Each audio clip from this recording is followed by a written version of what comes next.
শুনুন, একটু মন দিয়ে শুনুন। আমি তো এখন আবার কয়েক মাস পরে আসবো, সেই পুজোর পরে আসবো। জপ আছে, জপ করতে হবে। জপ কথাটা সবাই জানেন। জপ করতে হয় কিভাবে? 3 ভাবে জপ করা যায়। একটা হচ্ছে বাচিক, একটা উপাংশ, আর একটা হচ্ছে মানসিক। তো বাচিক জপ কিরকম? যদি আপনাদের কাছে বাজনা টাজনা থাকে, খোল থাকে, মন্দিরা থাকে, খঞ্জনি থাকে, বাজিয়ে হারমোনিয়াম হরে কৃষ্ণ হরে রাম আপনারা করলেন, যার যেরকম খুশি, যা এখানে উচ্চারিত হয় ঈশ্বরের সেই নাম একত্রিত হয়ে আপনারা সব ওই যে হরি বল করে করে না চাচায়, ওই রকম চেঁচিয়ে চেঁচিয়ে আপনারা সংকীর্তন বসে বসে, ওটাকে বলা হয় বাচিক জপ। ওটাও কিন্তু জপ, ওটাকে বলা হয় বাচিক জপ। এটা কিছুদিন করতে করতে দেখবেন আপনাদের মনটা না শান্ত হয়ে গেছে, ভক্তিতে ভরে গেছে। এই যে আজকে একটা অস্থিরতা দেখতে পাচ্ছি, আজকে একটা অস্থিরতা সবার মধ্যে নয়, অনেকে খুব কনসেন্ট্রেটেড হয়ে শুনছেন, মন দিয়ে শুনছেন, অনেকের মধ্যে অস্থিরতা। এটা আপনারা আমাকে অপমান করার জন্য করছেন, এই কথা আমি বিশ্বাস করব না, কেউ বললেও বিশ্বাস করব না যে আপনাদের উদ্দেশ্য আমাকে অপমান করা, তা নয়। আপনাদের জন্য আমার মায়া লাগছে, জানেন, কারণ আপনাদের শরীরটা ঠিক নেই, মনটা ঠিক নেই, এই হেড অফিসটা ঠিক নেই, সেখানে এমন যোগ্যতা অর্জিত হয়নি যেখান থেকে আপনারা আমার প্রতি মনোযোগ দিতে পারবেন। এই স্যারকে দেখছেন ইউনিভার্সিটিতে গিয়ে, বিভিন্ন ইউনিভার্সিটি কলেজে লেকচার দিতে যান, একসঙ্গে 10 মিনিট ব্রেক দিয়ে দিয়ে 4 ঘন্টা করে ওনাকে লেকচার দিতে হয়। 10 মিনিট ব্রেক থাকে, সেই সময় লাল চা, 2টো বিস্কুট আর 2টো সন্দেশ আমাদেরকে খেতে দেন, আমি পার্টনার হিসাবে যাই। ওইটা খেয়ে নিয়ে আবার স্যার আর 1 ঘন্টা দিলেন, আবার স্যার আর 1 ঘন্টা দিলেন, এইভাবে 4 ঘন্টা উনি বক্তৃতা দেন। প্রফেসর সব শোনেন, ক্যালকাটা ইউনিভার্সিটিতে যেতে হয়, বিভিন্ন ইউনিভার্সিটিতে। তো ওরা তো শুনতে পাচ্ছেন, ওরা অতক্ষণ ধরে শুনছে, আপনারা পাচ্ছেন না। আমি এটুকু বলছি, আমি বেশি বলবো না, আপনাদের বিরক্ত করবো না, শুনুন। কেউ কেউ বেশ খুব ভালো করে শুনছেন, যারা শুনছেন না তাদের দুর্ভাগ্য যে শরীরে অসুস্থতা আছে, এই অসুস্থতা কাটিয়ে উঠতে পারবেন, নার্ভের অসুখ আছে তাদের।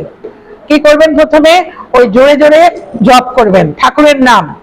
কেডি বণিক, বন্দনা বণিককে জিজ্ঞেস করে নেবেন যে কি নাম জপ করব আজকে, কোন ঠাকুরের কি মন্ত্র বলবো, কিভাবে রোল করতাল বাজাবো। একটু আগে উনি গাইড করে দিলেন না যে উলুধ্বনি দাও, কি সুন্দর গাইড করলেন, সবার মন ভরে গেল। ওরকম কিছুদিন আপনারা ঢোল করতাল বাজিয়ে চেঁচিয়ে চেঁচিয়ে নাম সংকীর্তন করুন, ওটাকে বলা হচ্ছে বাচিক জপ। ঈশ্বর আপনাদের ওই নাম শুনে চলে আসবেন, এখানে কাছে থাকবেন।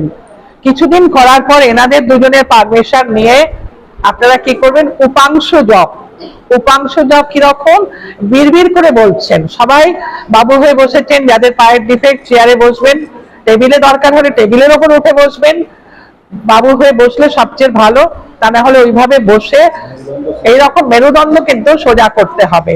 এরকম ভাবে আমি এতক্ষণ যেরকম বসেছিলাম ওরকম বসলে চলবে না, মেরুদণ্ড সোজা করে বসে আপনারা চোখটা বোঝাবেন, চোখটা বুঝিয়ে থাকবেন, চোখ খুলবেন না, বিড়বিড় করে ঠাকুরের নাম জপ করছেন, যার যা ইষ্ট দেবতা।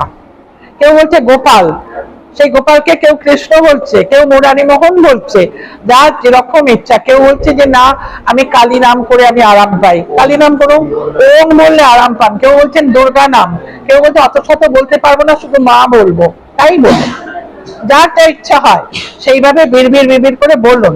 এইবার কেডি বণিক আর বন্দনা বণিক বসে আছেন, ওরা আপনাদের লক্ষ্য করবেন যে আপনারা কে তাড়াতাড়ি চোখ পিট করছেন, কে চোখ খুলছেন, আর কে চোখ বুঝিয়ে বেশি বলতে পারছেন অনেকক্ষণ ধরে। মিনিট 10-15 ওই জপটা করুন, ওটাকে বলা হয় উপাংশ জপ। যে কোনো কাজের সময় ওই বিড়বিড় বিড়বিড় করে ঠাকুরের নাম জপ করবেন, শরীরের, মনের, ব্রেনের প্রচন্ড উপকার হবে। এই যে চেয়ারটায় বসে আমি বকবক করছি, আপনারা সেই চেয়ারটায় বসে বকবক করে 5টা লোককে কদিন পরে শোনাতে পারবেন। এই পর্যায়ে এসে যাবেন। আমি একটু বাড়িয়ে বলছি না, ওর জন্য মোটা মোটা বই পড়তে হয় না, ইংরাজি মিডিয়াম স্কুলে ভর্তি হতে হয় না, শুধু ঠাকুরের নাম জপ করুন, দেখুন। আর মাঝে মাঝে বইপত্র এনারা তো পড়ে নিশ্চয়ই শোনান, পাঠের আসর বসে এখানে, ব্যাস, তবে আবার কি ওইগুলো শুনবেন, ওইগুলো শুনবেন। আর একটা জপ আছে, এই যে উপাংশ জপ করার কিছুদিন পরে তারপর হচ্ছে মানসিক জপ। এই মানসিক জপ যে ভালো করতে পারে তারা প্রার্থনা জানাতে কোনো অসুবিধা হয় না। সেটা কি? সেটা জিভ, দাঁত, ঠোঁট কিচ্ছু নড়বে না, চোখও বন্ধ, জিভ নড়বে না, ঠোঁট নড়বে না, দাঁত নড়বে না, অথচ আপনার আত্মা, আপনার মন ঠাকুরের নাম বারবার বলছে, ঠাকুরের নাম বারবার, আপনি কিন্তু ধীর স্থির হয়ে বসে আছেন, ওটাকে বলা হয় মানসিক জপ।